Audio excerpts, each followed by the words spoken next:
Olá, turma da Educação de Jovens e Adultos do Centro de Mídia de Educação do Amazonas. Eu sou o professor Josino Malagueta, do componente de Sociologia. E agora nós vamos ver o objeto de conhecimento da nossa aula. A aula de número 9 tem como objeto de conhecimento Sérgio Buarque de Holanda e como detalhamento noções sociológicas da obra Raízes do Brasil de Sérgio Buarque de Holanda. Agora vamos para a nossa aula. Muito bem, vamos então começar a nossa aula trazendo um vídeo sobre um pouco da vida de Sérgio Buarque de Holanda. Vamos lá? Vamos conhecer um pouco da história de vida de Sérgio Buarque de Holanda. Quem foi Sérgio Buarque de Holanda? Sérgio Buarque nasceu em 11 de junho de 1902, na cidade de São Paulo. Sérgio Buarque era filho de Cristóvão Buarque de Holanda e Heloísa Gonçalves Moreira Buarque de Holanda. Sérgio Buarque nasceu no seio de uma família paulistana de classe média. Por isso, teve a oportunidade de frequentar as melhores escolas da cidade de São Paulo, onde pôde usufruir de uma educação ampla e humanista. E também conseguiu estudar e aprender francês, inglês e alemão. Vejam, Sérgio Buarque estudou na escola Modelo Caetano de Campos e no ginásio São Bento. Curso superior, ele fez o curso de Direito na Universidade do Brasil, no Rio de Janeiro, para onde tinha se mudado com a família em 1921. Sérgio Buarque foi casado com Maria Amélia de Carvalho Cesário Alfim, com quem teve 7 filhos. Entre eles, nós podemos citar um famoso músico que é Chico Buarque de Holanda, Cristina Buarque e também Heloísa Maria, conhecida como Miúcha. Sérgio Buarque veio a falecer em São Paulo no dia 24 de abril de 1982. Essa é um pouco da biografia de Sérgio Buarque de Holanda. Muito bem, então nós vimos um pouco aqui da vida de Sérgio Buarque, mas a gente vai falar um pouco mais sobre a sua formação acadêmica. Quem foi esse pensador? Quem foi Sérgio Buarque? É isso? Muito bem, então veja lá. Sérgio Buarque cursou o curso de Direito na Universidade do Brasil, no Rio de Janeiro, para onde tinha se mudado com a família em 1921. Ele fez o curso de Direito, porém não trabalhou na área, né? Porque trabalhou em outras áreas, como nós vamos ver. Participou ativamente do movimento modernista de 1922. Atuou como professor assistente na Universidade do Distrito Federal em 1936. Lecionou na Escola de Sociologia e Política de São Paulo, na Cátedra de História Econômica do Brasil, em 1948. Também, entre os anos de 1953 e 1955, viveu na Itália, esteve a cargo da Cátedra de Estudos Brasileiros da Universidade de Roma. E no ano de 1958, assumiu a Cátedra de História da Civilização Brasileira na Faculdade de Filosofia, Letras e Ciências Humanas da Universidade de São Paulo.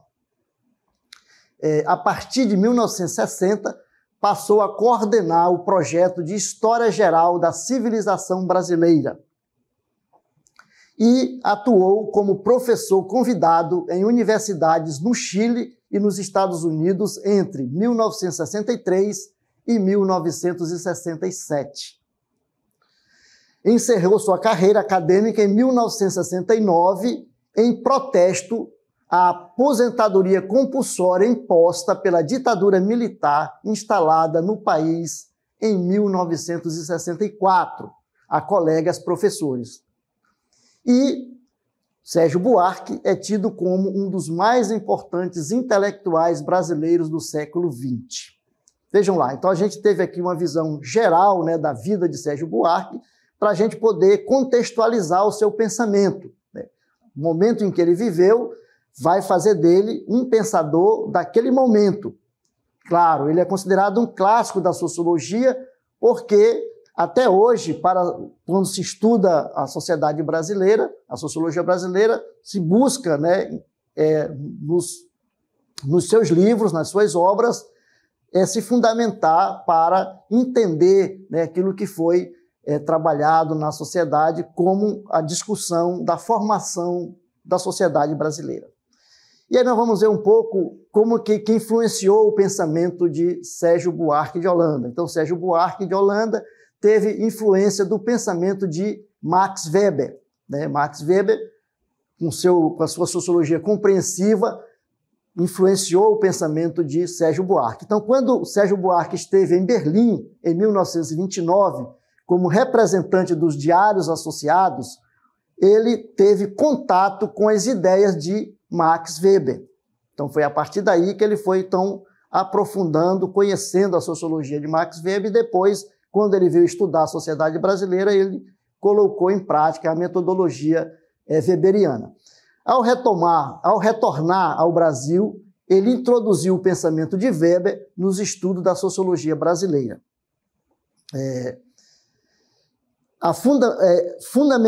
Fundamentado na teoria da ação social, né, de Max Weber, Sérgio Buarque de Holanda desenvolveu o conceito de homem cordial, que nós vamos ver daqui a pouco, a gente vai aprofundar mais esse conceito, tá bom? E a partir do conceito de homem cordial, Holanda cria um modelo de análise do brasileiro em suas relações sociais e políticas. Então ele vai criar um tipo ideal, né? Vejam lá a sociologia weberiana. Então ele vai criar um tipo ideal que é o homem cordial. E a partir desse tipo ideal, ele vai então fundamentar a sua análise sociológica sobre a formação do pensamento, sobre a formação da sociedade brasileira, como é que ela se constitui e por que o brasileiro é o que é. Então, segundo, né, o Sérgio Buarque, também ele vai buscar a sua fundamentação, né, para os estudos sociológicos nas raízes, né, do Brasil. Quais são as raízes do Brasil? É a colonização. Então ele vai também, assim como foi o caso de Caio Prado Júnior, ele busca na colonização estudar, entender, compreender por que a sociedade brasileira é do jeito que é, né? Então ele vai dizer que isso é resultado da nossa colonização. É isso? Então nós vamos ver agora uma das suas obras que foi fundamental, né, no processo de desenvolvimento dos seus estudos, da sua fundamentação sociológica. Sérgio Buarque escreveu várias obras, muitas obras, porém, aquele que vai retratar a formação, né, da sociedade brasileira é a obra chamada Raízes do Brasil. Essa obra ela vai ser fundamental no processo de desenvolvimento, né, de análise e de compreensão da sociedade brasileira. Então, a obra Raiz do Brasil foi publicada em 1936. Nesta obra, o autor aborda questões fundamentais da história cultural do Brasil. Então, ele vai buscar, né, fundamentar a sua análise a partir, né, da colonização e do processo da história cultural. Então, a partir disso, nós vamos entender o pensamento de Holanda. Então, nessa obra Raiz do Brasil, ele destaca aspectos da formação da sociedade brasileira a partir do legado deixado pela colonização portuguesa. Então, ele vai estar fundamentado, né, na sua análise a partir da colonização. É isso que ele vai trazer para a gente. A análise também, ele analisa também os arranjos e adaptações que marcaram as transferências culturais da metrópole para a colônia. Quem foi a metrópole do Brasil? A metrópole do Brasil foi Portugal. Então ele vai buscar lá em Portugal para entender, né, como é que a formação de Portugal contribui na formação da sociedade brasileira. Juntamente com Casa Grande e Senzala, de Gilberto Freire, e Formação do Brasil Contemporâneo, de Caio Prado Júnior, é considerada a chave para a compreensão da formação da sociedade brasileira. Qual? A obra Raízes do Brasil. Então, nós temos aí 3 obras fundamentais que são considerados clássicos na sociologia brasileira. Gilberto Freire, com Casa Grande e Senzala, né? A Formação do Brasil Contemporâneo, de Caio Prado Júnior, e Raízes do Brasil, com Sérgio Buarque de Holanda. Então, essas 3 obras são fundamentais para quem quer conhecer e entender a formação da sociedade brasileira. E como é que ele faz isso? Como é que o Sérgio Buarque faz isso na sua obra? Então, na obra Raízes do Brasil, ele vai dividir essa obra em 7 partes, 7 capítulos, né? Então, no primeiro capítulo, ele vai trabalhar a fronteira da Europa. Então, ele vai buscar, lá em Portugal, vai dizer, olha, o povo português é um povo personalista, e essa formação personalista dos portugueses vai influenciar também aqui na formação do povo brasileiro. Então, segundo ele, os ibéricos em geral, mas ele vai tratar principalmente de Portugal, nessa questão da personalidade, do personalismo. Então, você acha que para organizar a sociedade tem que ter alguém de fora. Então, a questão do líder, né, da pessoa em quem você se espelha, que pode ser... sempre a gente vai ver no Brasil como que nós temos essa cultura, né, de se espelhar em alguém e colocar essa pessoa como sendo importante, mais que os outros, né? Essa questão dessa personalidade, que é fruto de, segundo ele, fruto do que os ibéricos, principalmente os portugueses, também são. Aí ele traz no segundo capítulo Trabalho e Aventura, né? Onde ele vai dizer o seguinte, que nesse capítulo ele vai trabalhar que a formação de os que vieram para o Brasil, a colonização, tem esses 2 aspectos. O trabalho, que ele chama de trabalhador, e o aventureiro. Quem é o trabalhador? O trabalhador é aquele que é capaz de se organizar, de planejar a longo prazo, né? O que aconteceu, por exemplo, com as outras colônias na América Latina. Segundo ele, o português que veio para cá era mais aventureiro do que o trabalhador. E isso vai influenciar na formação do Brasil, né? Ele vai dizer isso, porque o que é o aventureiro? O aventureiro é aquele que vem e que busca enriquecimento rápido e não está preocupado com o local onde ele vive, né? Ele está mais preocupado em buscar riquezas, né? Então ele vai chamar essa atenção. No terceiro capítulo, ele trabalha com a questão da herança cultural, né? A herança cultural que está presente na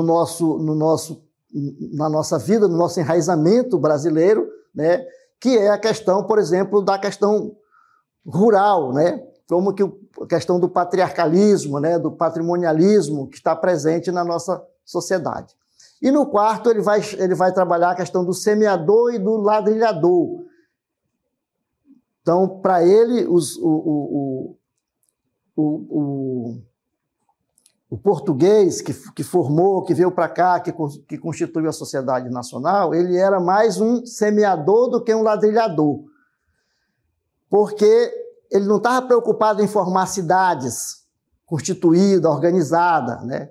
Como aconteceu, por exemplo, com os outros países da América Latina que foram colonizados pela Espanha, onde se constituía a cidade, onde o Estado espanhol estava presente na colonização. Segundo ele, na colonização brasileira, o Estado português não estava presente aqui, né? Aqui vinham as pessoas, né, individualizadas que produziam a questão da escravidão, da colonização, né, e da exploração, mas não estavam preocupados em constituir uma cidade.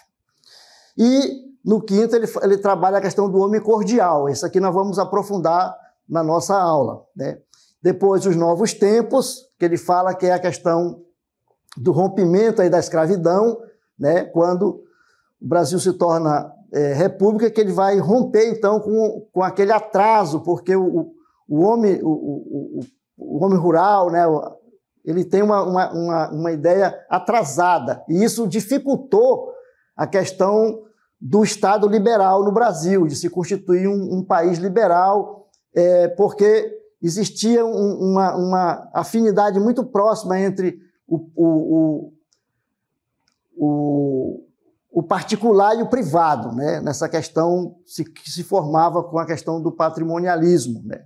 E a questão da nossa revolução, que ele diz o seguinte, que o Brasil ele precisa criar uma revolução que no caso aí do fim da escravidão, que esse fim da escravidão vai levar o país a se constituir como um país liberal na cidade, com a industrialização, porque o mundo rural atrasou esse processo de formação de um Estado nacional liberal, burocrático, sem a interferência do personalismo, né? Isto é, do patrimonialismo, das pessoas, da família. Então, segundo ele, essas ideias aí que estão presentes na nossa cultura e na formação do povo brasileiro.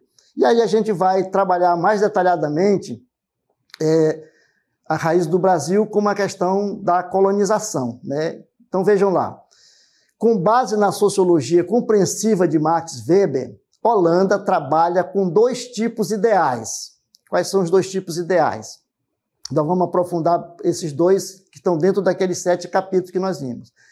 Vejam lá, trata-se de 2 lógicas de colonização do país. A da aventura, de tradição ibérica, que visa ao resultado material imediato, riquezas e privilégios a partir da ousadia e da audácia. E a do trabalho, que é associada à colonização holandesa e protestante, baseada na ética do trabalho árduo e persistente. Ele disse que os holandeses não deram certo no Brasil porque eles vinham com essa ideia e a Constituição da sociedade brasileira estava mais pautada na ideia dos portugueses, né? Então ele vai fazer sempre essa contradição aí entre os 2 tipos ideais, certo? Muito bem. E aí um outro ponto importante que ele vai trabalhar é a questão do patriarcado rural. Então o patriarcado rural se constitui no Brasil como um verdadeiro Estado paralelo, sendo o segundo marco para a compreensão da sociedade brasileira. Então vejam lá. O que é o patriarcado? É aquela família rural, né, onde o senhor se constituía e junto dele toda uma família que estava ao redor dele, os filhos, os escravos, né, os apadrinhados, né, que estavam ali todo ao redor dessa família. E ele diz que esse senhor ele se confunde com o próprio Estado, né, porque é ele que indica, por exemplo, quem vai ser o prefeito, quem vai ser o governador, né? Então ele tem essa interferência, né, da pessoa com o Estado. Então a família está muito próxima, né, do Estado. Então, ele diz que isso atrapalha a constituição de um Estado burocrático, né? De um Estado realmente liberal, certo? Muito bem. Então, o autor estuda com profundidade a estrutura da administração colonial, as bases da colônia e a estratificação social existente, que, segundo ele, é uma verdadeira casta, que são os brancos colonizadores, os negros e os indígenas, né? Os negros escravizados e os indígenas, dentro dessa estrutura colonial. E o senhor, né, o patriarca, ele está aí tendo a hegemonia, né, do processo. Então, a hegemonia do patriarcado rural, para Sérgio Buarque, funcionava como um entrave para a formação de uma burguesia urbana que levasse a uma cultura liberal. Então vejam como ele é interessante nessa discussão que ele traz, quando ele diz que esse patriarcado, né, ele atrasou ou dificultou a formação de um Estado liberal, burocrata, autônomo, sem a interferência, né, dos senhores, né, dos patriarcas, do patriarcado, né? Então ele vai trazer essa discussão, certo? Muito bem. Ao tratar da educação, Holanda destaca que a cristianização promovida pelos jesuítas imprimiu um modelo embasado na disciplina e na obediência, bem mais que um parâmetro científico e técnico. Então, aqueles que estudavam eram os filhos dos senhores, né? E essa questão do estudo, né, da educação, ela não vem como uma forma de pensar o país.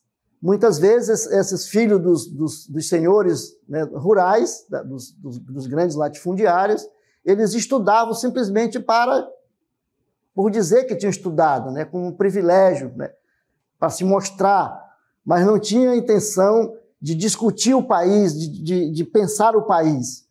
Eles iam para a Europa, estudavam lá e tinham um pensamento mais europeu do que nacional. Então, essa questão de você não se sentir brasileiro, né?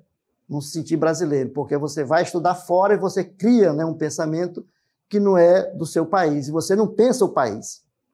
Muito bem.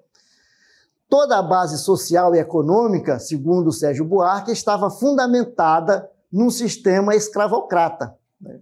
E veja que o país demorou demais, né, para abolir a escravidão, porque é o que dava sustentação econômica e o privilégio daqueles grupos que viviam, né, que eram os donos das fazendas, os senhores do engenho, e depois do café, né?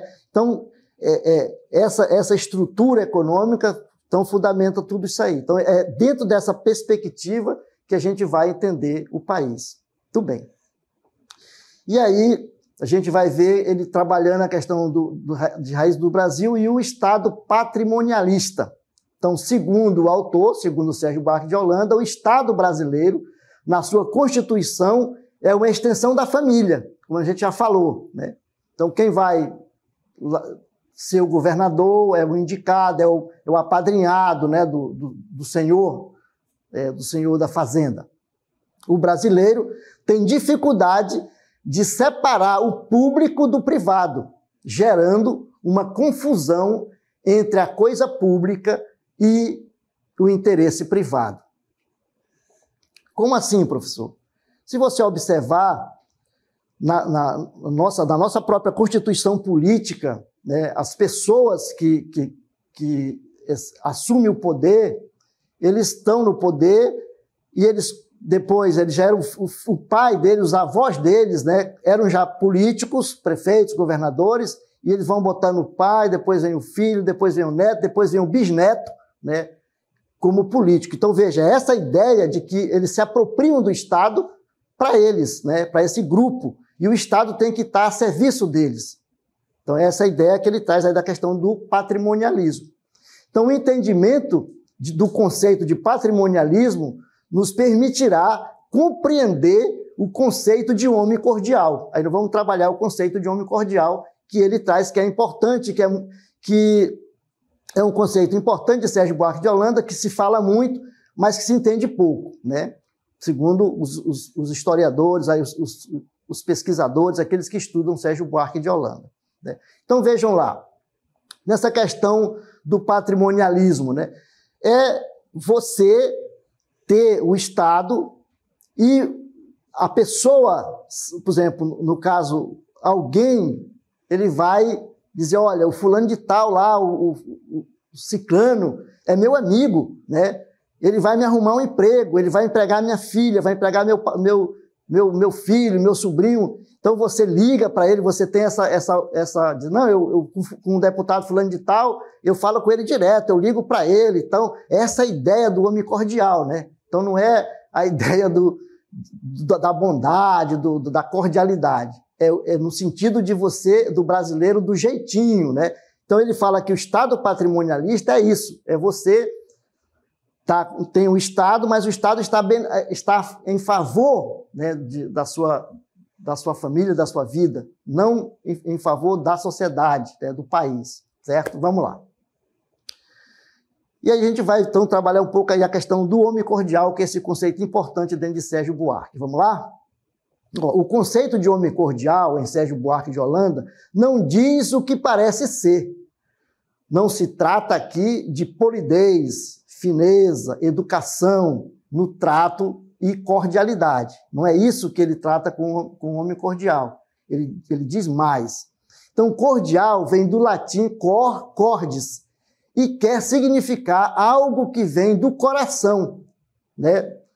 Tem a ver com a questão da afetividade, com a emotividade. Então, o brasileiro é essa pessoa emotiva, né? Mas no sentido de que você procura dar um jeito de alguém te ajudar, de você ter alguém que você conheça dentro do próprio Estado que vai te ajudar, né? Que vai te dar a mão, que vai fazer alguma coisa que você precisa, certo? Vamos lá. Então, trata-se de um homem de fundo emotivo, extremamente rico e transbordante. O homem cordial não é aceito ao anonimato ou a se submeter a regras que igualem aos demais. Então você não quer isso, né? Você quer ser melhor, você quer dizer, olha, eu conheço fulano de tal, sabe com quem está falando? Né? É essa ideia, né, que ele traz aqui do homem cordial. No sentido do jeitinho, né, de você conseguir dar um jeito de você se dar bem, né, nesse sentido aí. Ele quer chamar a atenção, né, ele quer ser chamado, isto é, o homem quer ser chamado pelo nome, exige tratamento especial e diferenciado, vale-se de seu carisma pessoal, da sua rede de contato, de relacionamento, ou quaisquer outras artimanhas para alcançar seus objetivos, para se dar bem. Então, essa é a ideia aí. Vamos lá? Então, existem críticas ao Sérgio Buarque no Raiz do Brasil, né? É inegável a contribuição de Sérgio Buarque de Holanda e de sua obra para a compreensão social do brasileiro. Independente disso, tem surgido ultimamente, né, a partir de outras reflexões teóricas, a maneira de analisar a sociedade nacional presente em Raiz do Brasil. Então vejam, os teóricos, principalmente hoje, né, o Gessé de Souza. Gessé Souza é um sociólogo que critica, né, essa análise que o Sérgio Buarque de Holanda faz do brasileiro, porque ele diz que isso fez com que nós criássemos esse sentimento de viralatismo, né, do brasileiro, de que o brasileiro não é racional, é emotivo, né? E de que a própria questão da corrupção, né, está presente nessa ideia, né, de que o brasileiro é esse cara que quer dar o jeitinho, etc. e tal, e dentro dessa questão do patrimonialismo, né? Muito bem. Então, Gessé Souza é um dos críticos mais contundentes de Sérgio Buarque de Holanda. Segundo o autor, né, de A Elite do Atraso e Classe Média no Espelho, Raiz do Brasil tem contribuído para um viralatismo que coloca o brasileiro como não racional e propenso à corrupção. Certo? Muito bem. Critica também, né, ele vai fazer uma crítica a Sérgio Buarque de Holanda quando este descreve, em alguns momentos, os detentores do poder econômico como racionais e capazes de colocar ordem no país. Então, essas são as críticas, né, feitas a Sérgio Buarque de Holanda por Gessé de Souza, ou Gessé Souza, que é um sociólogo atual, né, aqui da nossa contemporaneidade. Veja, então, a gente trouxe para vocês, né, essas ideias, um pouco aí da sociologia de Sérgio Buarque de Holanda, foi importante, né, para a nossa sociedade. A gente fica por aqui e até uma próxima.